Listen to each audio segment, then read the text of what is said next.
आऊज़ुबिल्लाहिमिनश्शैतानिर्रजीम बिस्मिल्लाहिर्रहमानिर्रहीम अस्सलाम वालेकुम। Welcome to my new tutorial. Previous video में आपने देखा था कि हमने सीएसएस की टाइप्स के बारे में बताया था कि कितनी टाइप्स होती हैं सीएसएस की, इनलाइन, इंटरनल और एक्सटर्नल। जो इनलाइन थी मोस्ट पावरफुल थी, इंटरनल और एक्सटर्नल के बारे में बताया था, और इंटरनल सेकंड में आ जाती है, फिर थर्ड जो है वो एक्सटर्नल है। ठीक है, सेकंड में जो होगी पावरफुल वो होगी एक्सटर्नल। और अब हम जो करने जा रहे हैं वो है हम नेविगेशन बार बनाने जा रहे हैं और कुछ प्रॉपर्टीज़ उसकी यूज़ करने जा रहे हैं और वो और बैकग्राउंड इमेजेस वगैरह लगाने जा रहे हैं। तो चलिए आज की वीडियो में देखते हैं कि क्या हम सीएसएस के थ्रू और क्या क्या कर सकते हैं। ठीक है, तो सबसे पहले हर बार की तरह हम यहाँ पर क्या करेंगे, शिफ्ट प्लस एक्सक्लेमेशन मार्क को प्रेस करेंगे एंड देन इंटर प्रेस करेंगे। उसके बाद हमारे पास ये कोड जनरेट होकर हमें मिल जाएगा। ठीक है, doc type H T M L को रिप्रेजेंट करता है, HTML5 को रिप्रेजेंट करता है। ये जो HTML होता है जिसकी फुल फॉर्म होती है हाइपर टेक्स्ट मार्कअप लैंग्वेज, ये होता है हमारा पेरेंट होता है किसका, हेड और बॉडी का। और हेड और बॉडी क्या होते हैं, इसके चाइल्ड होते हैं। और हमारे पास ये जो बॉडी है, बॉडी जो होती है वो असल में क्या काम करती है, हमारी बॉडी जो होती है वो हमारे जितना भी कंटेंट हम लिखते हैं, जितना भी वर्क कर रहे होते हैं हम अपना वेब पेज में, वो सारा यहाँ पर आ जाता है बॉडी के अंदर। उसके बाद हम यहाँ पर नीचे आ जाएंगे। ठीक है, उसके बाद हम यहाँ पर आप क्या बनाने जा रहे हैं, नेविगेशन बार। तो सबसे पहले हम कमेंट करेंगे। कमेंट करने के लिए कंट्रोल प्लस स्लैश दबाना पड़ेगा। कंट्रोल प्लस स्लैश के दबाएंगे, उसके बाद हम लिखेंगे how can we create navigation बार।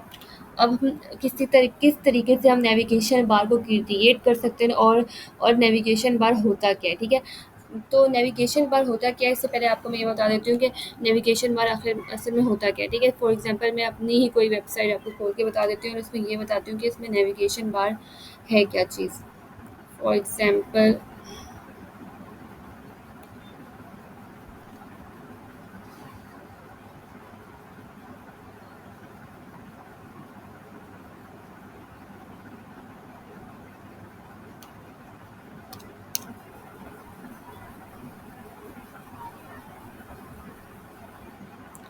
तो मैं आपको खोल के बताती हूँ अपनी ही वेबसाइट। तो इसे ओपन करेंगे।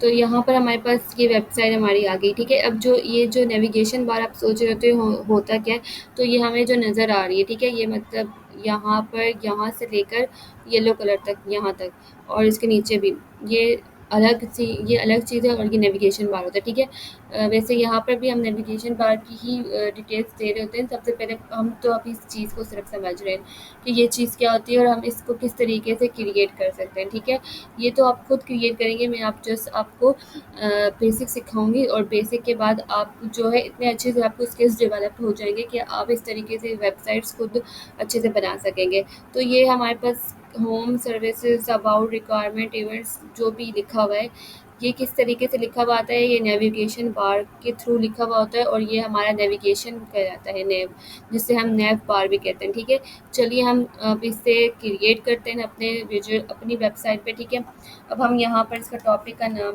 रख लेते हैं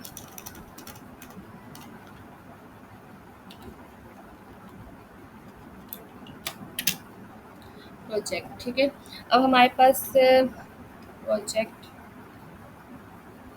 1 HTML और CSS। अब हम यहाँ पर नेविगेशन बार क्रिएट करने जा रहे हैं। तो अब हम क्या करेंगे, नेविगेशन बार की जो शॉर्ट फॉर्म होती है वो होती है नेव, जिसे हम NAV नेव कहते हैं। ठीक है, जैसे ही हम नेव लिखेंगे, उसके नेव लिखने के बाद NAV जस्ट नेव लिखेंगे, उसके बाद जस्ट इंटर प्रेस करेंगे। ठीक है, यहाँ पर पास एविवेशन भी शो हो रही है। ठीक है, तो ये हम जस्ट इंटर प्रेस करेंगे तो हमारे पास कोड खुद ही जनरेट होकर आ जाएगा। ना तो हम इसके यहाँ पर लिखेंगे कुछ, ना हम इसके क्लास में लिखेंगे। ठीक है, हमने कहाँ पर लिखना है, हमने हमने कहाँ पर लिखना होगा, हमें बिटवीन, जहाँ पर कर्सर हमें ला कर देता है, जहाँ पर कर्सर हमारा आता है, तो वहीं पर हमें लिखना होता है। मतलब बिटवीन में हमारा कर्सर शो हो रहे तो हमें वहाँ पर ही लिखना होगा। अब हम यहाँ पर लिखेंगे नेविगेशन बार के अंदर। नेविगेशन बार के अंदर हमें क्या क्या चाहिए। ठीक है, सबसे पहले तो हम ले लेते हैं ठीक है, पहले हम क्या कर लेते हैं, नेविगेशन बार को देख लेते हैं। नेविगेशन बनाया, ठीक है, उसके बाद हमने क्या किया, अब हमने इसको स्टाइलिंग देनी है, ठीक है, क्या करना है, स्टाइलिंग देनी है। अब मैं क्या करूँगी, मेरे को स्टैंडर्ड तरीके से सीएसएस करने की, सीएसएस को करती हूँ क्योंकि वो अच्छा रहता है कि हम सीएसएस की फाइल अलग से बनाएं, और ताकि वो काम हमारा अलग हो और ये एचटीएमएल का काम जो है अलग हो उससे। तो ये बेटर रहेगा क्योंकि एक मिक्सचर जो हो जाएगा तो मिक्स तो इतना अच्छा नहीं लगता है, इस वजह से मैं एक्सटर्नल सीएसएस का इस्तेमाल करती हूँ। इसमें लिंक दूँगी इसको सीएसएस की। उसके बाद मैं यहाँ पर स्टाइल डॉट सीएसएस को क्रिएट कर दूँगी। क्रिएट करने के बाद इसके ऊपर क्लिक करूँगी तो ये फ़ाइल खुद ही क्रिएट हो जाएगी। ठीक है, ये देखें फ़ाइल क्रिएट होगी। हमने नैव लिया था, नैव को हम क्या करेंगे, विड्थ और हाइट देंगे। ठीक है, सबसे पहले हमने क्या है, नैव, ठीक है, नैव, और नैव को हमने क्या दी, विड्थ और हाइट। विड्थ मतलब हमारी जो चौड़ाई होगी, और हाइट मतलब उसकी जो लंबाई होगी। ठीक है, विड्थ हम दे देते हैं इसको, जो हम देंगे इसको 100%, और हम इसे हाइट अप दे देंगे 60 पिक्सल। ठीक है, परसेंट मतलब जितना भी मतलब अभी आपको समझाती हूँ, इस तरीके से आपको समझ नहीं आएगा। वेब पेज में जाएंगे तो फिर देखते हैं, इसको स्काई ब्लू कलर दे देते हैं हम इसको। ठीक है, अब हम अपनी वेबसाइट पे आते हैं, और देखिए हमने नेविगेशन लिया। नेविगेशन के बाद हमने नैव का कीवर्ड लिखा और कर्ली ब्रैकेट्स लगा दी। ठीक है, यहाँ पर स्टाइल के टैग्स की ज़रूरत नहीं होती, हम मैंने आपको पहले भी बताया था। जस्ट वो कीवर्ड लिखते हैं और हम कर्ली ब्रैकेट्स लगा देते हैं, एंड देन विड्थ और हाइट देते हैं, और बैकग्राउंड कलर मतलब मैंने दी। विड्थ के बाद ये जो अब अगर विड्थ लिखेंगे WIDTH, उसके बाद आप इंटर प्रेस करेंगे तो ये आपके पास खुद ही जो है कॉलन और सेमी कॉलन बन जाएंगे। ठीक है, इसको लिखने में टाइम वेस्ट नहीं किया करें। अक्सर बच्चे जो है इसे पूरा पूरा लिख रहे होते हैं, तो हमें अब कम वक्त में जल्दी जो है अपनी कोडिंग करनी है, तो इसके लिए हम क्या करेंगे, यहाँ पर हम जस्ट वेट लिखेंगे एंड देन इंटर प्रेस करेंगे तो हमारे पास खुद ही लिखा हुआ आ जाएगा। फिर इसके बाद इंडेक्स में आएंगे। अब हमने देखते हैं कि नैव आखिर है क्या चीज़ है, मैंने वैसे डिटेल में बताया। तो देखिए आप, ये हमारी नैव है। ठीक है, यहाँ पर के क्यों शो हो रहा है, शायद यहाँ पर हमने, अच्छा यहाँ पर के को हटा देते हैं। ठीक है, अब ये आप देख रहे होंगे हमारी ये नेविगेशन बार है। ठीक है, जिस तरीके से ये नेविगेशन बार थी। ठीक है, और अब हमारे पास इसकी नेविगेशन बार आ गई। ठीक है, हम चाहते हैं कि ये जो गैप आ रहा है, ये जो गैप आ रहा है और ये जो गैप आ रहा है, ये जो है ये गैप ना आए। ठीक है, उसके लिए हम क्या करेंगे, तो चलिए देखते हैं। हम अब वापस आ जाते हैं अपने विजुअल स्टूडियो कोड के अंदर। अब हम स्टाइल डॉट CSS के अंदर जाएंगे, और हम क्या करेंगे, नैव से पहले, ठीक है, नैव से पहले हम क्या लेंगे, हैशटैग। शिफ्ट प्रेस करके हैशटैग दबाया। ठीक है, अक्सर ये मिस्टेक्स आ रही होती है कि जो हमारा नेविगेशन बार होता है वो ऊपर से, और ये इसकी मार्जिन और वगैरह पैडिंग वगैरह नहीं आई हुई होती। ठीक है, तो मार्जिन और पैडिंग हम किस तरह से देंगे, हैशटैग मतलब हैशटैग यहाँ पर लिखेंगे। उसके बाद हम कर्ली ब्रैकेट्स, ठीक है, कर्ली ब्रैकेट्स ओपन और क्लोज कर देंगे। उसके बाद हम लिखेंगे एम। ठीक है, उसके बाद हम लिखेंगे एम के बाद ज़ीरो। ठीक है, क्या लिखेंगे, M0, इसका मतलब है मार्जिन ज़ीरो। फिर हम लिखेंगे P0। P0 का मतलब होता है पैडिंग ज़ीरो। ठीक है, मतलब हमें पूरा लिखना नहीं पड़ा मार्जिन या पी पैडिंग, हमने सिर्फ लिखा M0 और P0। ठीक है, उसके बाद हमारे पास खुद ही लिखा हुआ आ गया मार्जिन ज़ीरो और पैडिंग ज़ीरो। ठीक है, अब हम देखेंगे क्या वो जो गैप आ रहा था हमारा, तो वो हमारा क्या चला गया होगा। तो देखिए हमारा जो मार्जिन और पैडिंग आ रही थी, ठीक है, वो हमारी यहाँ से हट गई है। मतलब जो हमारी मार्जिन यहाँ पर आ रही थी वो कवर हो गई है, और उसकी पैडिंग भी कवर हो चुकी है। ठीक है, M0 स्टैटिक कर्ली ब्रैकेट्स डाल के, ये हम सबसे पहले ही जितनी भी आप स्टाइल डॉट CSS की फाइल्स बनाएंगे उसमें ये फर्स्ट ऑफ ऑल आपने ये लाजमी लिखना होगा, स्टैटिक की साइन डाल के मार्जिन और पैडिंग इसकी लाजमी देनी होगी। अगर नहीं देंगे उसकी, उस सूरत में आपको पता है क्या होगा, दोबारा से दिखा देती हूँ उस सूरत में क्या होगा। अगर आप मार्जिन और पैडिंग नहीं देंगे उस सूरत में क्या होगा, तो ये देख लें, ये होगा। ठीक है, इसके लिए आपको मार्जिन और पैडिंग लाजमी देना होगा। ठीक है, फिर वापस से आते हैं।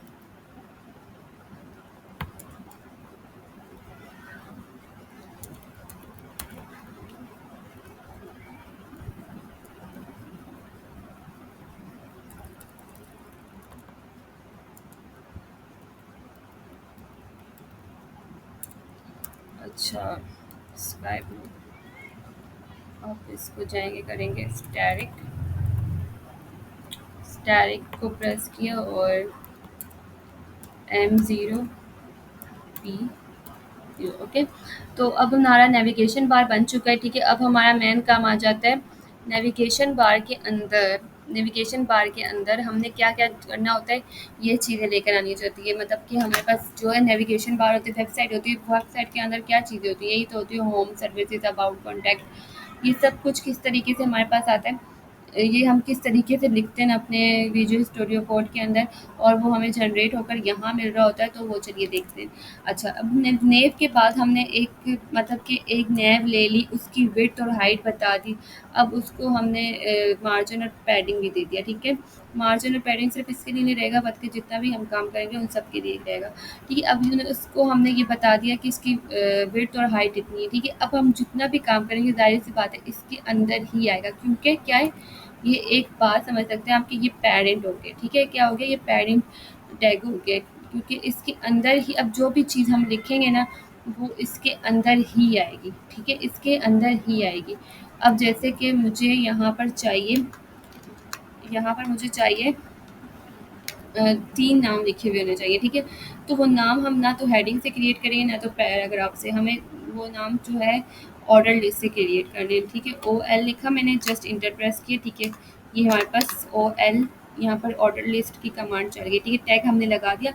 तो टैग के बाद क्या हुआ, हमारे पास ये टैग बना हुआ आ गया, ठीक है। अगर आपने ये मेरी प्रीवियस वीडियो को नहीं देखा ऑर्डर लिस्ट वाली, तो ज़रूर जाएँ, उसे लाजमी देखें, ठीक है। मैंने बहुत डिटेल में बताया था ऑर्डर लिस्ट और अनऑर्डर लिस्ट के बारे में, ठीक है। ऑर्डर लिस्ट हमारे पास जो है क्रिएट हम करेंगे, तो हमारे पास जो LI ऑर्डर लिस्ट के अंदर LI की भी ज़रूरत होती है, क्योंकि लिस्ट मतलब लिस्ट के अंदर हम अब नेविगेशन, आप ये सोच रहे होंगे कि नेविगेशन के अंदर हमने ऑर्डर लिस्ट ही क्यों लिया, हम तो हेडिंग भी ले सकते थे, पैराग्राफ भी ले सकते थे। नहीं, तो हमें क्या चाहिए, एक ऐसी हेडिंग चाहिए, मतलब हमने एक ऐसी चीज़ चाहिए जो हमारे पास सीक्वेंस वाइज हो, मतलब हमारे पास एक साथ ही आ रही हो, ठीक है। और उसको हम इसके अंदर क्रिएट कर रहे हो। हेडिंग पैराग्राफ जो होते हैं वो इसके अंदर लिए नहीं जाते, इसके अंदर ऑर्डर लिस्ट मतलब लिस्ट दी जाती है, ताकि हम इस एक चीज़ को जो है हम डिफरेंट चीज़ मतलब कि डिफरेंट वर्ड्स को यूज़ कर रहे होते हैं, तो वो लिस्ट के अंदर ही आते हैं। मतलब होम हो गया, अबाउट हो गया, कॉन्टैक्ट हो गया, ठीक है। उसके बाद लिस्ट के बाद हम जस्ट इंटर प्रेस करेंगे, LI लिखे स्टैरिक 4, देन फिर इंटर प्रेस किया। अब मैं यहाँ पर लिख दूँगी होम, ठीक है। होम लिखने के बाद हमारे पास क्या आ जाएगा, होम लिखा हुआ आ जाएगा। अब मैं यहाँ लिखूँगी अबाउट। अबाउट लिखने के बाद क्या होगा, अबाउट लिखा हुआ आ जाएगा।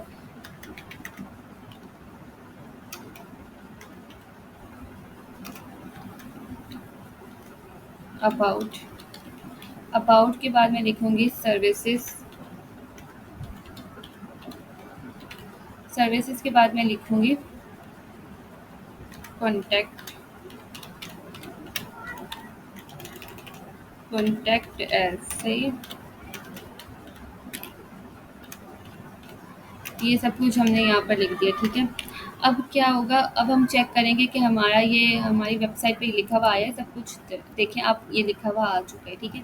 ये जो हमारे पास 1 2 3 4 लिखा हुआ आ रहा है ना, ये हमारा क्या है, ऑर्डर लिस्ट है, ठीक है। क्या है, ऑर्डर लिस्ट, मतलब लिस्ट जो हमने बनाई है LI। तो LI जो हमने बनाई है वो हमें यहाँ पर लिखा हुआ आ रहा है, ठीक है। अब वो उसकी जो नंबरिंग थी वो यहाँ पर क्यों नहीं शो हो रही, क्योंकि हमने इसे मार्जिन और पैडिंग दी हुई है ना, तो उसकी वजह से जो है ये अंदर चली गई है। तो अब देखें कि अब नंबरिंग शो हो रही होगी, ठीक है। नहीं, लेकिन हमें नंबरिंग शो नहीं करनी, बल्कि अभी इसको ऐसे ही रहने देती हूँ, ताकि आपको समझ आ जाए। फिर उसके बाद हम इसको कमेंट से हटा देंगे, तो वैसे ही हो जाएगा ये, ठीक है। OL के अंदर हमने ये सारा कुछ लिख दिया, ठीक है। अब मैं चाहती हूँ ये नंबरिंग यहाँ से हट जाए, ठीक है। ये नंबरिंग क्या हो जाए, यहाँ से हट जाए। तो उस हाल में मैं क्या करूँगी, मैं लिखूँगी यहाँ पर OL and then curly brackets, ठीक है। यहाँ पर मैंने क्या करना है, OL, क्योंकि ये किसका पेरेंट है, ये हो गया लिस्ट का पेरेंट हो गया। तो हम क्या करेंगे, OL के अंदर, ठीक है, क्योंकि OL जो है वो क्या क्रिएट करके दे रहा होगा, 1 2 3 4, ठीक है। मतलब कि OL जो होता है ये हमारा मेन तो OL है ना, मतलब उसी के अंदर ये सारी काउंटिंग आ रही है। तो हम जाएंगे ठीक है, इसकी क्या करेंगे, यहाँ पर हम लिस्ट स्टाइल टाइप को क्या कर देंगे, नन कर देंगे, नन कर देंगे। और वापस इधर आएंगे तो क्या हुआ, देखिए यहाँ पर हमारे पास सारी नंबरिंग जा चुकी है। अब हम क्या करेंगे, यहाँ पर जो हमने इसको फॉर्मेट किया था इसको हटा देते हैं। सिर्फ मैंने आपको दिखाने के लिए किया कि इससे जो है हमारा यहाँ पर हमारा जो है मार्जिन की वजह से वो काउंटिंग हमें नज़र नहीं आ रही थी, जिस वजह से मैंने आपको इसे हटा के बताया। अब इसको कंट्रोल पर स्लैश करेंगे तो ये दोबारा वैसे ही हो जाएगा, ठीक है, या वैसे आ रहा है, ठीक है। अब मैं चाहती हूँ कि जो हमारे पास होम अबाउट सर्विसेज और कॉन्टैक्ट एड्स लिखा हुआ आ रहा है, उसको मैं चाहती हूँ कि ये एक लाइन में लिखा हुआ है। मतलब ये जो होम अबाउट सर्विसेज मेरा जैसे आ रहा था ना, यहाँ पर सीधा इस तरीके से लिखा हुआ है, क्योंकि वो लिस्ट में जो है वो हमारे पास एक ही लाइन में लिखा हुआ आ रहा है, ठीक है। तो इसे जो है ये हमारा जो लिस्ट होती है ये हमारी जो है ब्लॉक लाइन कहलाती है, ठीक है। मतलब ये ब्लॉक लाइन होती है। अब इसको हमने क्या करना है, इन लाइन ब्लॉक करना है, ठीक है। अब अब ब्लॉक लाइन क्या होती है और इनलाइन ब्लॉक क्या होती है, ये भी आप सोच रहे होंगे कि क्या होती है। तो ये टॉपिक, इस टॉपिक में आपको पता चल जाएगी कि ब्लॉक लाइन और इनलाइन ब्लॉक आखिर होता क्या है, ठीक है। अच्छा, सबसे पहले क्या करते हैं हम, ऑर्डर लिस्ट की बात करें ना, तो हमने क्या किया, ऑर्डर लिस्ट में रहते हुए इसकी डिस्प्ले, अब मैं चाहती हूँ कि ये इसको मैं यहाँ पर कर दूँ, क्योंकि ये तो हमारे पास यहाँ पर शो हो रही है ना, लेकिन मैंने चाहती हूँ कि ये ना है यहाँ पर भी हो सकती है और यहाँ पर भी हो सकती है, ठीक है। अब मैं चाहती हूँ इसका फ्लोर जो है वो, अब मैं चाहती हूँ कि ये यहाँ पर शो हो, ठीक है। तो उसके लिए क्या करूँगी मैं, उसके बाद मैं ऑर्डर लिस्ट में आऊँगी, ठीक है। ऑर्डर लिस्ट की ही टाइप, हम देखो ऑर्डर लिस्ट जो था उसने इसकी टाइप को हटा दिया, जो इसमें 1 2 3 4 नंबरिंग आ रही थी उससे ये हटा दी, किस प्रॉपर्टी से, लिस्ट स्टाइल टाइप नन करके, ठीक है। अब मैं चाहती हूँ कि ये जो लिखा हुआ है ना, होम अबाउट सर्विस कॉन्टैक्ट, वो यहाँ पर क्या आ जाए। तो वो किस तरीके से करेगा, यहाँ पर हमने लिखेंगे फ्लोट और हम लिखेंगे राइट, ठीक है। इससे क्या होगा, वो राइट के आ जाएगा, ठीक है। आपका जो राइट हैंड है उसकी तरफ देखें, और जो मतलब कि लेफ्ट लेफ्ट जो आपका होगा वो फ्रंट वाला होगा, और राइट जो आपका ये वाला होगा, ठीक है। अब मैं चाहती हूँ कि ये होम अबाउट सर्विसेज और कॉन्टैक्ट एज है ना एक ही लाइन में आ जाए, क्योंकि ब्लॉक लाइन है, ठीक है, इन लाइन ब्लॉक में आ जाए। तो ब्लॉक लाइन और इनलाइन ब्लॉक क्या होता है, चलिए देखते हैं। देखिए अब हमने क्या किया, पहले तो हमने ये कर दिया कि ऑर्डर लिस्ट जो थे, ठीक है, ऑर्डर लिस्ट जो थे उन्हें हमने लिस्ट टाइप टाइप दे दी, ठीक है। लिस्ट ऑर्डर लिस्ट को क्या किया हमने, लिस्ट टाइप टाइप दी, ताकि उसके ऊपर जो नंबरिंग हो रही थी 1 2 3 4, यहाँ पर नज़र आ रही है आपको नंबरिंग। ऑर्डर लिस्ट तो नंबरिंग वाला होता है ना, तो इधर कोई नंबरिंग नहीं हुई हुई। तो इसने क्या किया, लिस्ट स्टाइल टाइप की प्रॉपर्टी ने ये नंबरिंग हटा दी, ठीक है। अब मैंने क्या किया कि लिस्ट स्टाइल टाइप के बाद मैंने फ्लोट लेफ्ट कर दिया, क्योंकि फ्लोट राइट था, तो मुझे इसे लेफ़्ट में लाना था, तो मैं इसको लेफ़्ट में ले आई। अब मैं चाहती हूँ कि ये ब्लॉक लाइन है, मतलब वो चीज़ जो एक लाइन की छोड़, मतलब कि इस लाइन में ना आ रही हो, उससे छोड़ के वो नीचे वाली लाइन में चली जाए, और वो टैग एक ही हो, जैसे लिस्ट वाला, तो ये क्या कहलाएगा, ब्लॉक लाइन। अब इसको मैं किस तरीके से इनलाइन ब्लॉक करूँगी, तो ये बहुत ईजी है। उसके लिए मुझे कि एल आई, ठीक है, एल आई का टैग जो होता है वो एक ही है। एल आई क्या यहाँ पर डिफरेंट्स नेम के तो नहीं है ना, उसके लिए मैं क्या करूँगी, एल आई के पास यहाँ पर मतलब एल आई का जो टैग मतलब एल आई का नेम लूँगी और यहाँ पर आऊँगी और एल आई लिखूँगी। एल आई लिखने के बाद क्या करूँगी, कर्ली ब्रैकेट्स डालूँगी और यहाँ पर डिस्प्ले लिखूँगी। डिस्प्ले के बाद क्या होगा, इन लाइन, और यहाँ पर ब्लॉक भी आएगा, ठीक है, डिस्प्ले लाइन ब्लॉक। अब क्या हुआ, यहाँ पर ये सारी एक ही लाइन में आ गई, क्या हुआ, यहाँ पर एक ही लाइन में आ गए। अब मैं चाहती हूँ इनके अंदर जो भी ये मतलब बहुत जुड़े जुड़े हुए नज़र आ रहे हैं, ठीक है। अब मैं चाहती हूँ कि ये जो है फैल जाए, तो मतलब खुले नज़र आए, मतलब इनमें जो है फास्ता नज़र आए हमें, ठीक है। तो हम क्या लेंगे सूरत हाल में, इसके साथ हम लेंगे पैडिंग। पैडिंग को हम लिखेंगे, पैडिंग लिखा और यहाँ पर लिखा 10 पिक्सल, ठीक है।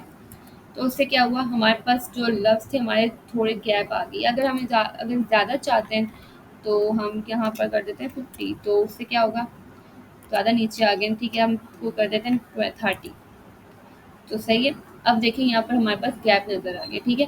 अब मैं चाहती हूँ कि मेरे जो लेफ्ट साइड में यहाँ पर एक इमेज हो, मतलब कि लोगो जिसे आप लोगो भी कह सकते हैं, ठीक है।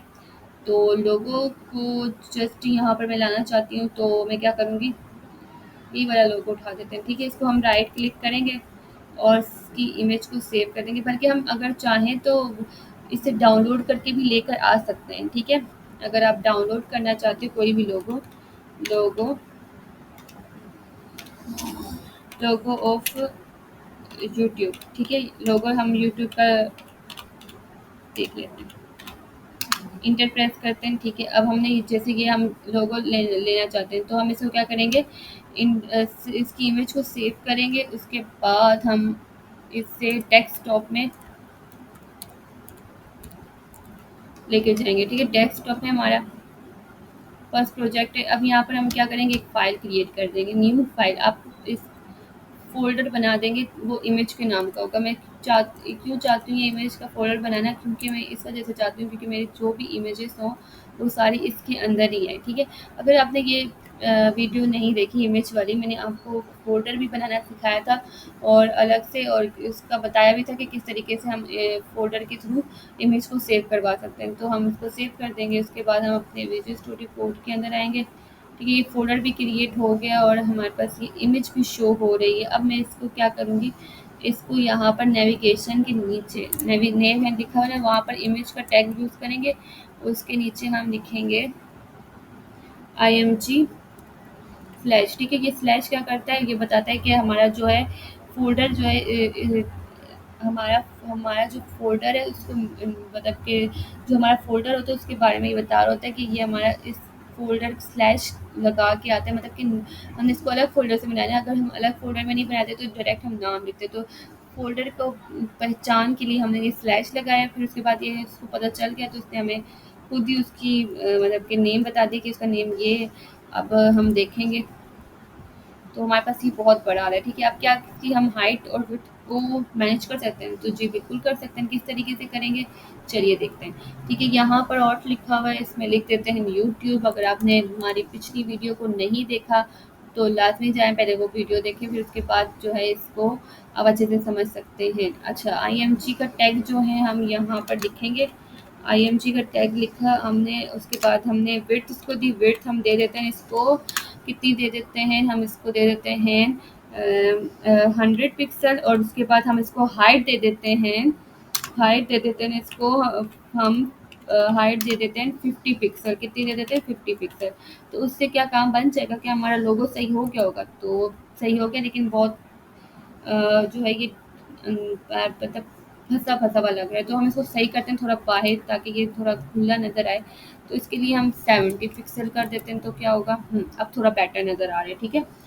तो यहाँ पर हमारे पास लोगो की सूरत में एक तस्वीर भी जनरेट हो गई। अगर हम इसको बॉर्डर रेडियस देना चाहें तो उसको हम बॉर्डर रेडियस भी दे सकते हैं, तो हम इसको देते हैं 10 पिक्सल। 10 पिक्सल दिया हमने, और नहीं तो हम इसको दे देते हैं 60 पिक्सल, तो ज़्यादा गोल हो गया, ठीक है। अच्छा, हम इसके नेविगेशन में थोड़ा-सा बड़ा कर देते हैं, 70 कर देते हैं, ठीक है। अब देखें, और इसकी हाइट को बल्कि थोड़ा-सा छोटा कर देते हैं, 650 पिक्सल। 50 बहुत ज़्यादा कम हो जाएगा, 60 पिक्सल, 65 पिक्सल कर देते हैं इसको, नहीं तो 70 ही रहने देते हैं, 70 ही ठीक रहेगा, ठीक है। अब हमारे पास यहाँ पर लोगो भी आ गया, यहाँ पर home about services contact S भी लिखा हुआ आ गया, चलिए। अगर हम इसको बैकग्राउंड कलर रेड करना चाहें और इसको वाइट करना चाहें तो ये मैच कर लेगा इसके साथ, तो ज़्यादा प्यारा लगेगा ना। इसका बैकग्राउंड हम रेड कर लेते हैं और इसका वाइट कर देते हैं, ठीक है। इसका रेड कर दिया हमने, और इसकी जो लिस्ट जो स्टाइल है ना, उसका ये जो कलर है, मतलब ये होम अबाउट सर्विसेज और कॉन्टैक्ट एस जो लिखा हुआ है, इसको हम वाइट कर देते हैं, ठीक है। तो हम कर सकते हैं मतलब कलर, हम लिखेंगे कलर, यहाँ पर हम लिखेंगे कलर वाइट, तो ये वाइट कलर हो जाएगा, ठीक है। यहाँ पर कौन सा ऐसे मुंडी हिलाओ और बोलो अच्छा है, मत बस सब ठीक ठाक है, वेरी गुड। आंख बड़ी करके बोलो अच्छा है तो मतलब साक में है। तुम्हारी अम्मा का एक्सीडेंट हो गया, अच्छा साक। फिर गुस्सा आता है तो आवाज लौड हो जाती है, अच्छा हमको सिखा रिया है, अच्छा। और जब सोचते हैं तो लंबा वाला अच्छा, अच्छा। तब जाके बात समझ में आती है ससुरी।